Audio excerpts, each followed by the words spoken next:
TBG కేసుకి ఎందుకు ఓటేయాలి ఎవరైనా కూడా? టీబీజీ కేసు వెనక ఎవరు ఉన్నారు? కేసీఆర్ గారు ఉన్నారు. కానీ అన్ఫార్చునేట్లీ ఇవాళ కేసీఆర్ గారు అధికారంలో లేనప్పుడు టీబీజీ కేసు ఏం చేయాలి? గల్లీలకు వచ్చి కార్మికుల కోసం కొట్లాడాలి. ఇవాళ టీబీజీ కేసు అయినా హెచ్ఎంఎస్ అయినా ఎవరు ఎక్కువ కొట్లాడితే, ఎవరి కార్మికుల పక్షాన ఎక్కువ నిలబడి వారి హక్కులు సాధించుకోగలిగితే వాళ్ళకే సింగరేణి కార్మికులు ఓటేస్తారు తప్పితే ఇంకొకటి కాదు. కాబట్టి టీబీజీ కేసులో ఉన్నటువంటి నాయకులకు కూడా నేను ఈ సందర్భంగా తెలియజేస్తూ ఉన్నాను. మీకు అనేక పర్యాయాలు నేను చెప్పిన, మనం కార్మికుల ఇష్యూ తీసుకొని గ్రౌండ్లో ఉండాలి. గవర్నమెంట్లో ఉన్నాం కదా అని గ్రౌండ్ ఇడిచిపెట్టొద్దని చాలాసార్లు చెప్పిన, వాళ్ళు వినలేదు.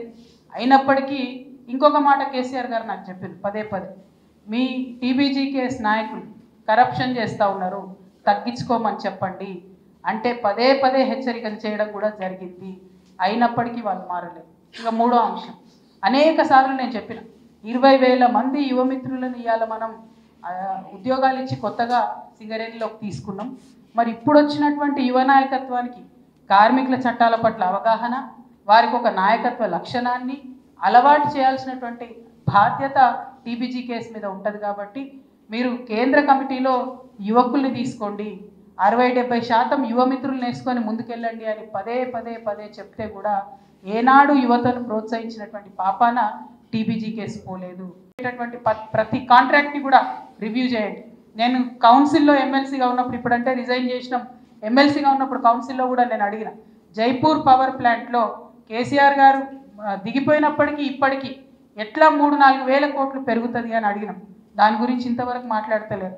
మీరు మాట్లాడకపోతే, ముఖ్యమంత్రి గారు డిప్యూటీ సీఎం గారు మీరు దృష్టి పెట్టకపోతే ఖచ్చితంగా అవసరం అనుకుంటే సెంట్రల్ విజిలెన్స్ కమిటీకో, అవసరమంటే సిబిఐకో మేమే కంప్లైంట్ చేస్తాం తప్ప కరప్షన్ని సింగరేణిలో సహించమని కూడా ఈ సందర్భంగా మేము హెచ్చరిక చేస్తాం. ఎందుకంటే ప్రతి కాంట్రాక్ట్లో మినిమం 20-25% ఎస్కలేషన్తో నడుస్తున్నటువంటి పరిస్థితి.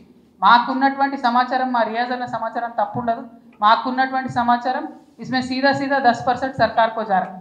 మరి అది లేదు అని నిరూపించుకోవాలంటే మాత్రం ముఖ్యమంత్రి గారు, డిప్యూటీ సీఎం గారు కూడా మరి సింగరేణిలో జరుగుతున్నటువంటి ప్రతి కాంట్రాక్ట్ని కూడా రివ్యూ చేయాలని చెప్పి నేను డిమాండ్ చేస్తూ ఉన్నాను.